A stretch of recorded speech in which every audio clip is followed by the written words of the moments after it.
जय हिंद साथियों। स्वागत है आपका कॉलिंग टॉपर के इस प्लेटफॉर्म पे। आज हम देखने वाले हैं बिहार बोर्ड कक्षा 10 के पहला चैप्टर जैव प्रक्रम का दूसरा भाग श्वसन का बहुत ही इम्पोर्टेंट क्वेश्चन जो प्रीवियस ईयर्स क्वेश्चन में पूछ चुका है एग्जाम में। चलिए हम लोग शुरू करते हैं एक एक क्वेश्चन की तरफ से। पहला क्वेश्चन है, पौधों में श्वसन क्रिया के अंतर्गत एटीपी के टूटने से कितनी ऊर्जा मुक्त होती है। बोल रहा है पौधों में जब श्वसन की क्रिया होती है तो एटीपी के टूटने से कितना ऊर्जा मुक्त होता है। तो याद रखिएगा, एटीपी के टूटने से 30.5 केजे पर मोल ऊर्जा मुक्त होती है। आइए देखते हैं नेक्स्ट क्वेश्चन।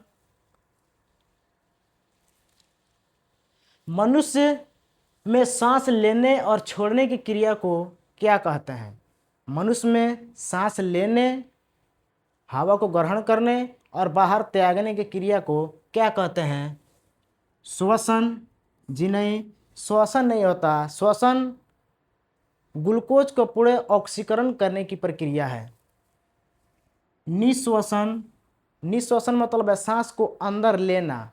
फेफड़ों में ऑक्सीजन युक्त हवा को ग्रहण करने की क्रिया को निश्वसन कहते हैं।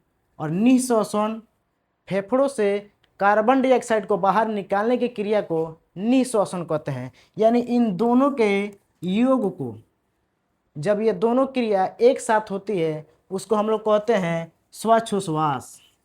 यानी मनुष्यों में श्वास लेने और छोड़ने की क्रिया को हम लोग श्वासोच्छ्वास, ब्रीथिंग कहते हैं।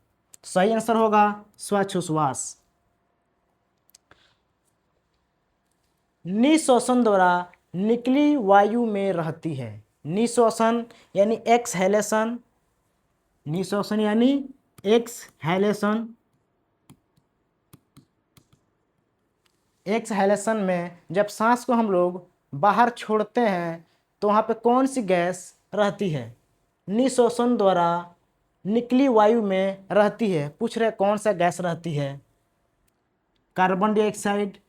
सही आंसर होगा हमारा कार्बन डाइऑक्साइड। ऑक्सीजन भी रहती है लेकिन मुख्य रूप से पायरुवेट। यह श्वसन क्रिया में एक बीच में बनने वाला एक पदार्थ है, एक यौगिक है, ये बाहर नहीं निकलता है। नाइट्रोजन ये भी रहता है लेकिन श्वसन क्रिया में मुख्य रूप से भाग नहीं लेता। तो निकलते समय निकलता कौन है, कार्बन डाइऑक्साइड।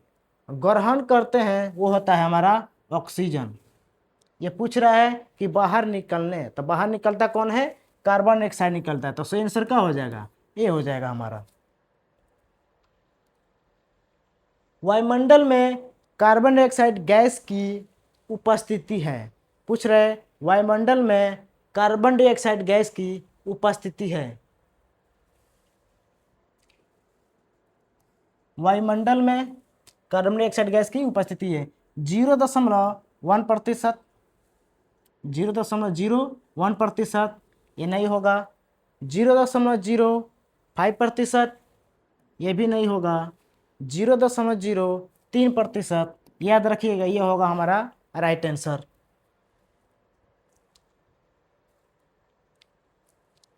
श्वसन क्रिया में निम्नलिखित किस गैस को ग्रहण किया जाता है। श्वसन क्रिया में कौन सी गैस को ग्रहण किया जाता है, अंदर लिया जाता है। ऑप्शन है कार्बन डाइऑक्साइड, ऑक्सीजन, नाइट्रोजन या फिर सल्फर डाइऑक्साइड। ये एक विषैला गैस है, इसका श्वसन में कोई काम नहीं है। नाइट्रोजन, इस श्वसन क्रिया में तो नाइट्रोजन ग्रहण होता है लेकिन श्वसन क्रिया में भाग नहीं होता, ये भाग कोई नहीं लेता। कार्बन डाइऑक्साइड, श्वसन क्रिया में कार्बन डाइऑक्साइड ग्रहण नहीं किया जाता कि वो बाहर निकलता है। तो बच गया ये ऑक्सीजन। तो सही आंसर होगा हमारा ऑक्सीजन। श्वसन प्रक्रिया में किस गैस को ग्रहण किया जाता है, तो हम लोग ऑक्सीजन को ग्रहण करते हैं जो श्वसन क्रिया में भाग लेता है। सही आंसर होगा ऑक्सीजन।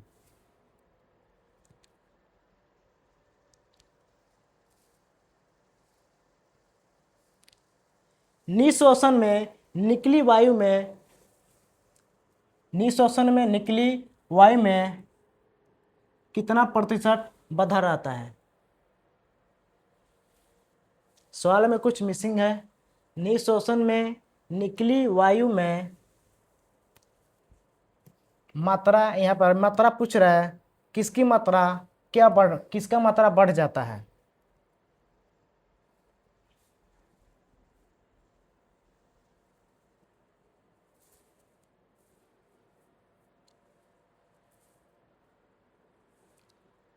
निःशोषण में निकली वायु में किस गैस का मात्रा प्रतिशत बढ़ा रहता है। ऑक्सीजन का मात्रा बढ़ता नहीं है बल्कि घटता है। ग्रहण करते हैं 21%, लेकिन श्वसन क्रिया के बाद जब सांस छोड़ते हैं तो केवल 16% ही बाहर निकल पाता है। यहाँ पर पूछ रहा है, बढ़ने के बारे में पूछ रहा है। नाइट्रोजन हम लोग जो ग्रहण करते हैं 78%, ये इसका श्वसन क्रिया में कुछ भाग नहीं होता, कोई काम नहीं करता। जितना उसको अंदर लेते हैं उसके साथ उतना ही क्या करते हैं, बाहर निकाल देते हैं। ये भी नहीं होगा। ऑक्सीजन को लेते हैं 21%, निकालते हैं 16% बाहर। यहाँ पर देखिएगा, ऑक्सीजन का ये जो अणु है वो ये श्वसन क्रिया में भाग नहीं लेता है, बल्कि इसके दो अणु जब आपस में मिलते हैं तो वो ऑक्सीजन के निर्माण होता है, इसको हम लोग श्वसन में लेते हैं। बच गया कार्बन डाइऑक्साइड। श्वसन क्रिया में हम लोग कार्बन डाइऑक्साइड का 0.3% बाहर ग्रहण करते हैं, लेकिन श्वसन क्रिया का फलस्वरूप ये 4% बाहर निकलता है। तो याद रखिएगा, श्वसन क्रिया में कार्बन डाइऑक्साइड ऐसा गैस है जिसकी प्रतिशत मात्रा बढ़ जाती है। सही आंसर होगा कार्बन डाइऑक्साइड। श्वसन प्रक्रिया में खाद्य पदार्थ का क्या होता है। श्वसन प्रक्रिया में खाद्य पदार्थों का क्या होता है। ऑप्शन है संश्लेषण। याद रखिएगा, संश्लेषण का मतलब होता है नया पदार्थ निर्माण करना, नया निर्माण करना।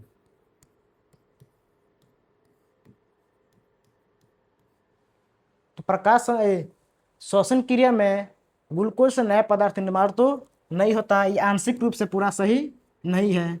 परिवर्तन, पदार्थों का रासायनिक परिवर्तन तो होता है, लेकिन पूरा तरफ से ये भी आंशिक सही नहीं है।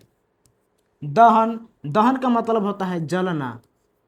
श्वसन क्रिया में पदार्थ का दहन नहीं होता, यह भी हमारा आंसर नहीं होगा। सही आंसर होगा विघटन, टूटना। विघटन मतलब होता है टूटना। श्वसन क्रिया में पदार्थ क्या होते हैं, टूटते हैं। तो सही आंसर याद रखिएगा होगा विघटन। अगला क्वेश्चन की तरफ चलते हैं। मनुष्य में श्वसन वर्णक पाया जाता है। मनुष्यों में श्वसन वर्णक कौन है उसको देखना है इसमें। ऑप्शन है क्लोरोफिल। याद रखिएगा, क्लोरोफिल मनुष्यों में नहीं, ये पौधों में पाए जाते हैं। ये पेड़ पौधों का श्वसन वर्णक होता है, पेड़ पौधों में क्लोरोफिल पाया जाता है। ये तो आंसर नहीं होगा। कैरोटीन, ये होता है रंगीन वर्णक होता है जो अक्सर गाजर में पाया जाता है। किस में पाया जाता है, गाजर में। ये भी मनुष्य का श्वसन वर्णक नहीं है, ये इनमें से कोई नहीं, ये नहीं होगा। याद रखिएगा, मनुष्यों के श्वसन वर्णक या इकाई होता है हीमोग्लोबिन। मनुष्यों का श्वसन वर्णक हीमोग्लोबिन होता है, याद रखिएगा। वायुमंडल में कार्बन डाइऑक्साइड का कितना प्रतिशत विद्यमान है। पूछ रहा है वायुमंडल में कार्बन डाइऑक्साइड का कितना मात्रा प्रेजेंट रहता है। ऑप्शन है 0.3%, 0.03% या 0.003%, या फिर 0.21%। याद रखिएगा, वायुमंडल में कार्बन डाइऑक्साइड की मात्रा 0.03% रहता है। कीटों में प्रमुख श्वसन अंग है। जो कीट होते हैं वो अपना श्वसन क्रिया किससे करते हैं, कौन सा अंग से करते हैं। गिल्स नहीं, गिल्स जलीय जीवों जैसे मछलियों में पाया जाता है। फेफड़ा, फेफड़ा भी नहीं होगा। फेफड़ा होगा स्तनधारी जीव जैसे मनुष्य या कुछ जानवर गाय भैंस उनमें पाया जाता है। गाय और भैंस या फिर मनुष्यों में पाया जाता है। गिल्स क्या होता है? जलीय जीवों में, जलीय जीवों जैसे मछलियों में पाया जाता है। ट्रैकिया, याद रखिएगा कीटों में जो प्रमुख श्वसन अंग होता है वो ट्रैकिया होता है। ट्रैकिया की मदद से कीट क्या करते हैं? अपने श्वसन की क्रिया करते हैं। गिल्स कोष्ठ ये कोई श्वसन का प्रमुख अंग नहीं होता है। श्वसन का वो चरण जिसमें ऑक्सीजन की अनुपस्थिति में ग्लूकोज का आंशिक विखंडन होता है उसे क्या कहते हैं? कुछ पूछ रहा है, श्वसन का वह चरण बताइए जो बिना ऑक्सीजन की उपस्थिति में होता है और पदार्थों का आंशिक विखंडन होता है, उस श्वसन को हम क्या कहते हैं? ऑप्शन है वायवीय श्वसन। जी नहीं, वायवीय श्वसन में ऑक्सीजन की उपस्थिति क्या है? जरूरी होता है। यह पूछ रहा है ऑक्सीजन की अनुपस्थिति में कौन सा क्रिया होता है? अवायवीय श्वसन। अवायवीय श्वसन, याद रखिएगा श्वसन की क्रिया में जब ऑक्सीजन नहीं रहता है, आंशिक बहुत कम मात्रा में रहता है, तो उस समय जो ऑक्सीजन की क्रिया होती है, जो ऑक्सीजन की चरण होती है कोशिका द्रव्य में, वो होता है अवायवीय श्वसन। तो सही आंसर होगा अवायवीय श्वसन होगा। कीड़वन यह भी एक अवायवीय श्वसन का प्रकार है जो कीटों में या ईस्ट में होता है। कोशिकीय श्वसन, कोशिकीय श्वसन भी नहीं होगा। कोशिकीय श्वसन में ऑक्सीजन की उपस्थिति भी रहती है और अनुपस्थिति यानी दोनों क्रिया होती है। कोशिकीय श्वसन में अवायवीय श्वसन भी होता है और अवायवीय श्वसन दोनों होता है। सही आंसर होगा हमारा अवायवीय श्वसन। अवायवीय श्वसन की पूरी प्रक्रिया कहाँ पर पूरी होती है? अवायवीय श्वसन की जो प्रक्रिया होती है कहाँ पर पूरी होती है? केंद्रक द्रव्य में, केंद्रक द्रव्य नहीं, केंद्रक द्रव्य में श्वसन की क्रिया नहीं होती है। कोशिका झिल्ली में, कोशिका झिल्ली केवल पदार्थों का आवागमन का एक माध्यम होता है, पदार्थों का आदान प्रदान यहाँ से होता है, ये श्वसन क्रिया में भाग नहीं लेता। कोशिका द्रव्य में अवायवीय श्वसन पूछ रहा है, अवायवीय श्वसन कोशिका द्रव्य में होता है, तो हमारा सही आंसर हो जाएगा कोशिका द्रव्य में। अगर वायवीय श्वसन पूछता तो होता है माइटोकॉन्ड्रिया में। वायवीय श्वसन माइटोकॉन्ड्रिया में होता है। मनुष्य में सांस लेने और छोड़ने की क्रिया को क्या कहते हैं? मनुष्य में सांस लेने और छोड़ने की क्रिया को हम लोग श्वासोच्छ्वास कहते हैं। मनुष्यों में सांस लेने और छोड़ने की क्रिया को श्वासोच्छ्वास कहते हैं। सही आंसर होगा सांस लेना और छोड़ने की क्रिया को श्वासोच्छ्वास कहते हैं। श्वसन क्रिया में ऑक्सीजन का ग्लूकोज का जब ऑक्सीकरण होता है तो इस प्रक्रिया को हम लोग कहते हैं श्वसन। निश्वसन, श्वास छोड़ने की क्रिया, कार्बन डाइऑक्साइड को बाहर निकालने की क्रिया को क्या कहते हैं? निश्वसन कहते हैं। उत्सर्जन, ये अपशिष्ट पदार्थों को बाहर निकालने की क्रिया क्या होती है? उत्सर्जन कहलाता है। श्वसन की क्रिया में खाद्य पदार्थ का क्या होता है? श्वसन की क्रिया में खाद्य पदार्थ का विघटन होता है। क्वेश्चन रिपीट है। पौधों में गैसों के आदान प्रदान के लिए रहते हैं। पौधों में गैसों के आदान प्रदान अदला बदली के लिए क्या होते हैं? जड़ होते हैं। जी नहीं, जड़ श्वसन या पौधों के गैसों के आदान प्रदान में मदद नहीं करते, बल्कि श्वसन क्रिया को पूरा करने के लिए नीचे से जल और खनिज लवणों का पत्तियों तक पहुंचाते हैं। नहीं होगा। तना, ये मदद करते हैं पदार्थों को ऊपर ले जाने में। टहनी, ये भी नहीं होगा। सही होगा आपका वरंध्र होगा, अस्टुमेटा होगा, अस्टुमेटा। सही आंसर होगा हमारा अस्टुमेटा। निम्नलिखित में कौन अमीनो अम्ल के विखंडन से बनता है? निम्नलिखित में कौन सा ऐसा ऑप्शन है जो अमीनो अम्ल के टूटने के बाद, उसका विघटन होने के बाद बनता है? ऑप्शन है, ये तो होगा नहीं, कार्बन डाइऑक्साइड, ये श्वसन क्रिया में बाहर निकलता है, ये भी नहीं होगा। कार्बन मोनोऑक्साइड, ये भी नहीं होगा। अमीनो अम्ल के टूटने से आपका ये अमोनिया का निर्माण होता है, बाद में यही अमोनिया जाकर यूरिया में बदल जाता है, आगे यही अमोनिया का बन जाता है, यूरिया का निर्माण होता है इसी से। तो सही आंसर होगा अमीनो अम्ल के टूटने से NH3 का निर्माण होता है।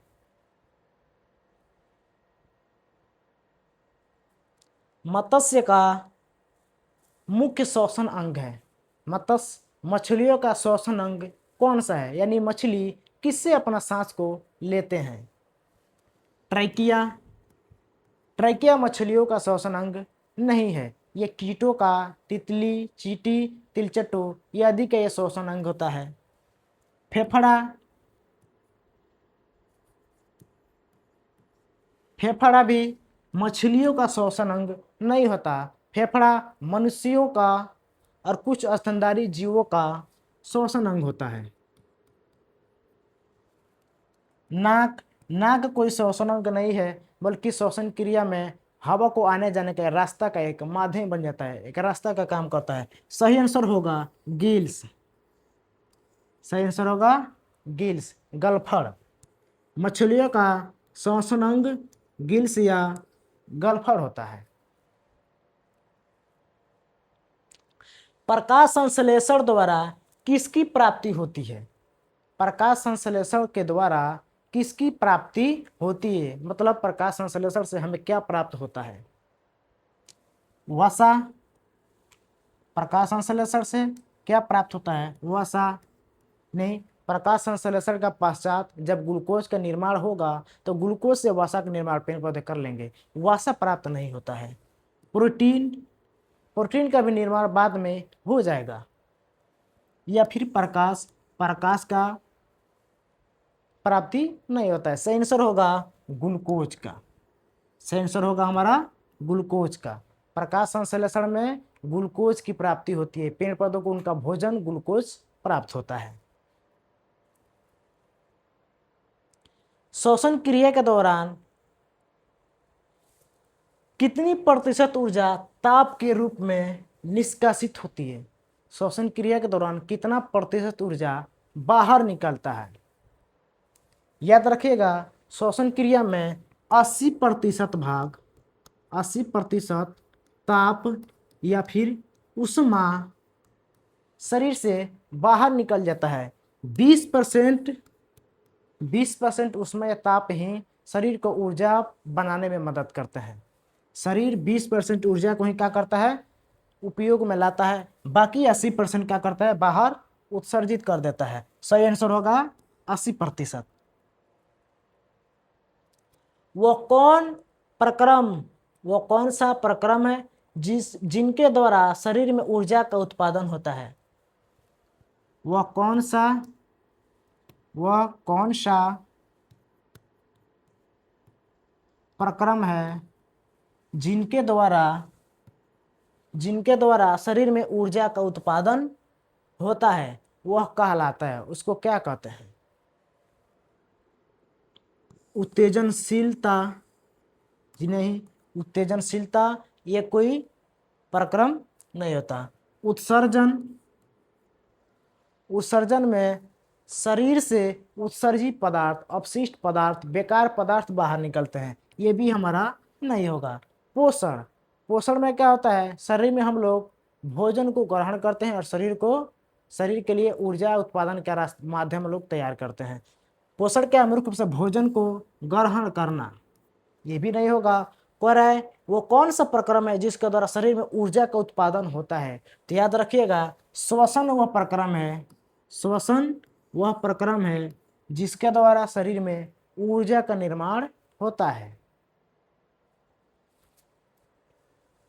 कौन सी क्रिया सभी जीवों के लिए अनिवार्य है? कौन सी क्रिया है जो सभी जीवों के लिए अनिवार्य है? प्रकाश संश्लेषण की क्रिया। प्रकाश संश्लेषण की क्रिया केवल पौधे में होता है, जो सभी जीवों के लिए अनिवार्य नहीं है, तो ये ऑप्शन हमारा क्या होगा? गलत हो जाएगा। वाष्पोत्सर्जन। वाष्पोत्सर्जन भी केवल पौधों में होता है, तो ये भी हमारा सही आंसर नहीं होगा। चलन। पेड़ पौधे तो गति नहीं करते हैं, नहीं चलते हैं, तो ये केवल जंतुओं में हो जाएगा, पेड़ पौधे इसको फॉलो नहीं करेंगे। सही होगा श्वसन। श्वसन वो प्रक्रम है जो पेड़ पौधे भी करते हैं और जंतु भी करते हैं, और ये सबके लिए अनिवार्य है। क्यों? क्योंकि इससे ऊर्जा का प्राप्ति होता है। सही आंसर होगा श्वसन। पौधों में श्वसन क्रिया के अंतर्गत एटीपी के टूटने से कितनी ऊर्जा मुक्त होती है? पौधों में श्वसन क्रिया के अंतर्गत एटीपी के टूटने से, एटीपी जब टूटता है एक फास्फोरस में, तो कितना ऊर्जा मुक्त होता है? तो याद रखिएगा 3.5 kJ पर मोल ऊर्जा मुक्त होता है। सही आंसर हो जाएगा हमारा ए। इथाइल अल्कोहल किस प्रकार के शोषण में बनता है? इथाइल अल्कोहल किस प्रकार के शोषण में बनता है? वायवीय श्वसन। वायवीय श्वसन में CO2 जल और ऊर्जा मुक्त होता है। वायवीय श्वसन में कार्बन डाइऑक्साइड, जल और ऊर्जा का निर्माण होता है। ये ऑप्शन ए नहीं होगा। अवायवीय श्वसन। अवायवीय श्वसन कोशिका द्रव्य में जब होता है तो वहाँ पे अल्कोहल, इथाइल अल्कोहल या पायरुवेट का निर्माण होता है। सही आंसर होगा हमारा अवायवीय श्वसन। ए और बी ये नहीं होगा। सही होगा हमारा अवायवीय श्वसन। इतना के लिए थैंक यू, धन्यवाद। फिर मिलते हैं अगले वीडियो में।